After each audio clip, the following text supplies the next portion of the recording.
Okay, so basically, I just built two more drowners. So this is that main one, and then I built one at the closest junction to it in that corner, and the closest one here. This one made out of glass. Don't worry about it. You don't have to do these. I have a feeling this is going to be a super high volume thing once it gets up and running. So that's why I did that. Now that this is closed, you can kind of see how it looks when it's closed. So it doesn't at all interrupt with the slimes. But please, you don't have to do that. You could just as easily get by with a door. I don't remember why I did that. Now, to get the slimes to stop spawning in here, so that our other spawner can run at maximum efficiency, uh, what we need to do is flood this area.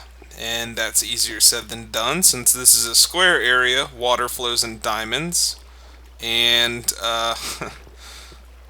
there are trenches full of water that like. The water will always seek the path of least resistance. So if I turn this on, and don't worry about the placement of these yet, you can see that these two are fine. These two streams, they completely flood this half of the square, but that is only because I put all these extra signs here. And I think that's the only way we're going to be able to do this. But that's okay. I don't think that slimes are able to... I think slimes still jump down through these signs if you put them here. Like I have these here from when I tried it over on this chunk, but I'm pretty sure slimes jump right through the signs. And if not, no worries. There's plenty of places without signs that they will jump. So it shouldn't be a big deal. The only alternative I could think, because otherwise you'll get this, which is where it just flows into here. The only alternative I can think of would be to put blocks on a border, and of course you'd have to raise the ceiling another block, and this would flood it like that, and then you'd have to push your channel out. You'd fill this in down here, and you'd have to push your channel out another block. But that's a lot of mining, and I don't want to do that. And I have plenty of wood, so I'm just going to use signs. Now you can see this is flooding right here. Oh, well, I shouldn't talk about this yet. So, water placement within the chunk. I set up this pattern of jack-o'-lanterns in each of my chunks, so I know that wherever there's this little 4, that's the center, which helps me dramatically, so that these 4 blocks are the center of this chunk. You can kind of see in these torches of the one I haven't messed with, center of the thing. So, little guy spawned. Basically what I did is I drew the diagonal with these wood from the center, and halfway through the diagonal, give or take, I put this jack-o'-lantern. And that's to kind of mark water placement, because I want the water holes to be... let's get a different block in here. Not TNT. Where's glass? I was using glass earlier. Alright. So basically we want the water to be here, here, here, and here. So because I have these jack-o'-lanterns in this pattern, that makes it easy for me to tell where this is, but it's not that bad. So from any central point, so the top left corner of the center, you're going to go 1, 2, 3, 4, 1, 2, and then it's the third. So that applies to all of these. I could go 1, 2, 3, 4, 1, 2, 3. So it's just a little to the right of each diagonal, as you can see.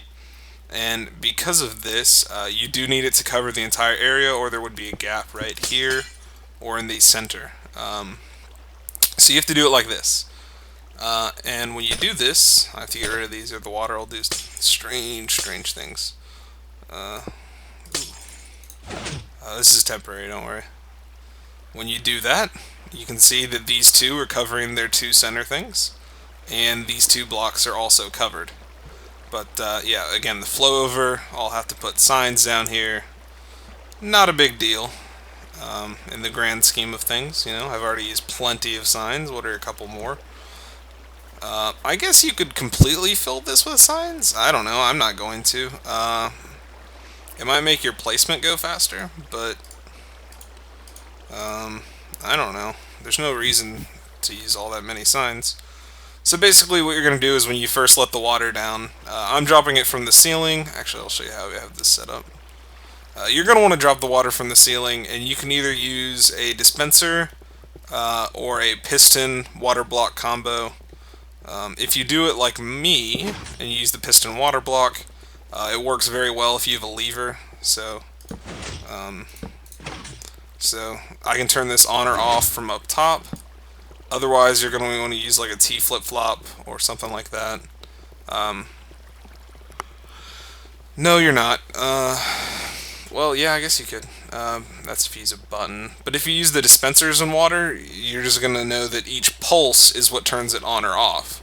So for each press of the button, you're just changing the state once. Alright. So this is the easiest way to do it, I think, is the piston water. But you're always welcome to do whatever you want.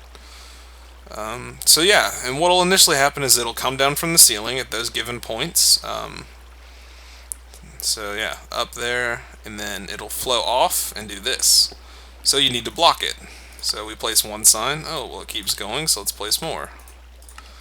And you keep placing signs until it does this, to where it's just sitting on top of the sign and won't go out anymore.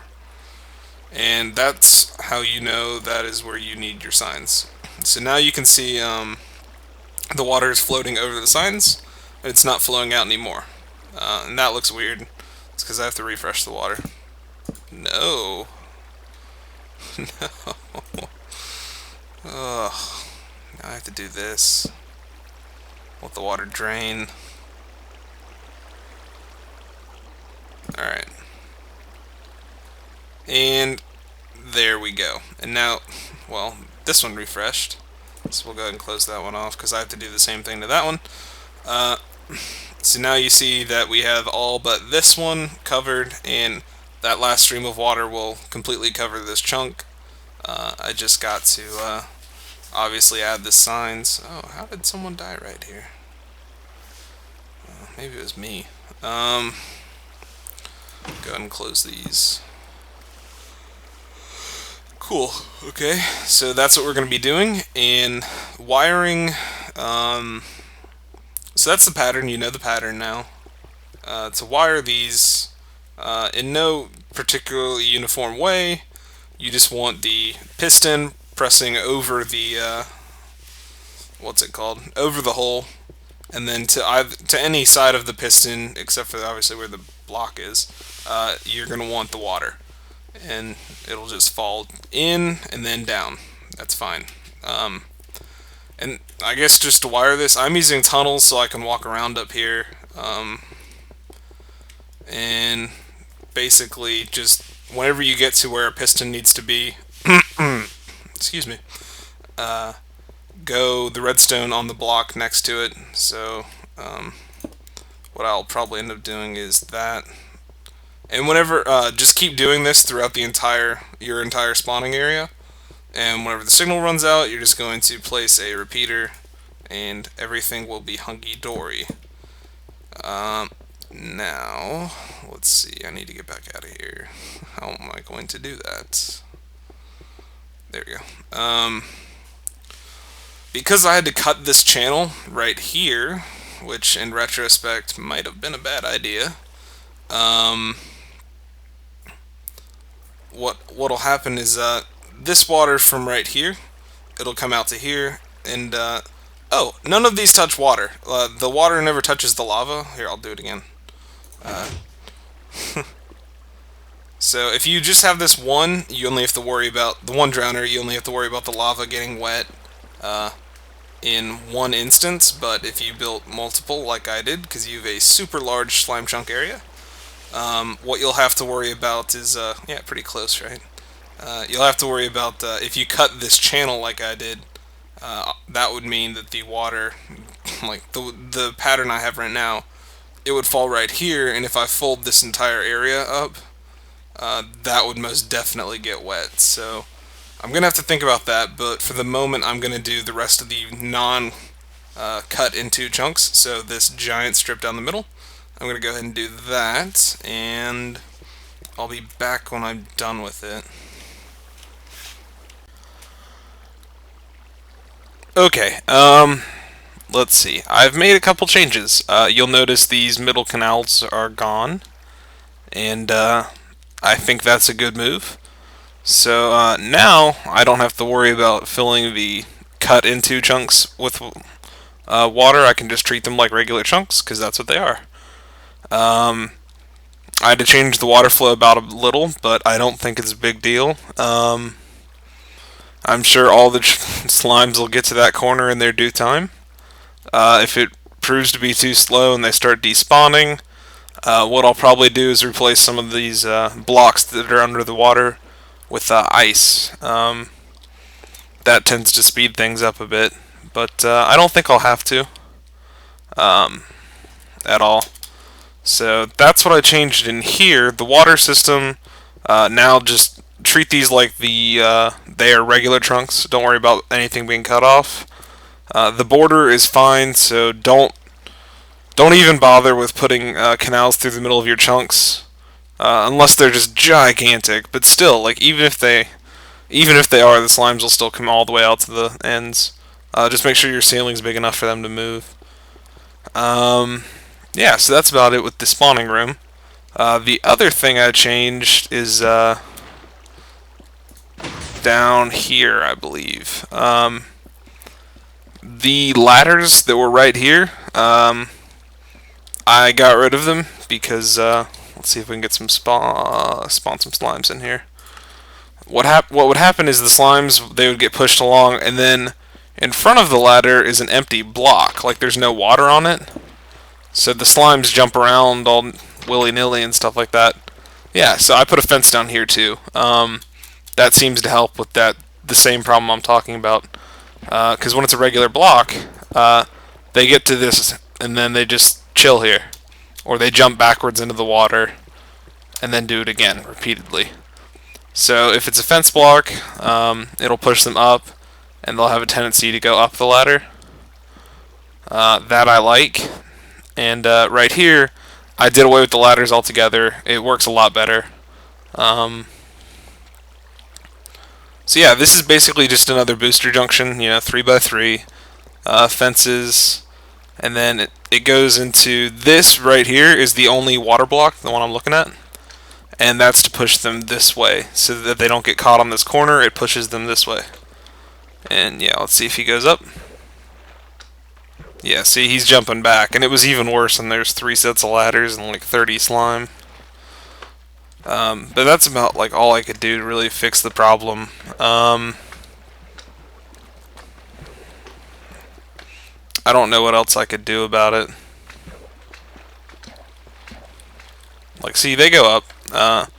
The more slime you have, the faster they'll push each other up. It works out. And then make sure to not let the water from your drowner, so this water, run into this booster block. Because these little slimes, if there's water hanging over, so like these signs weren't here, water would be hanging over on top of this, what I'm standing in, water. Because it would create that water that's under me.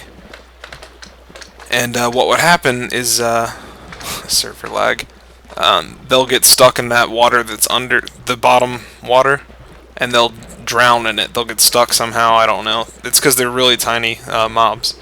So please, if you can, switch that around. Hopefully you have enough space. You can keep the ladders if you want, I just didn't like them.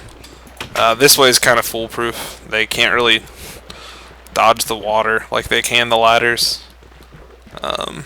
Yeah, so that's about that. Let's see if there are any chillin'. No, see, there's none in. There's not a single slime hanging out in the middle of the room, which is good.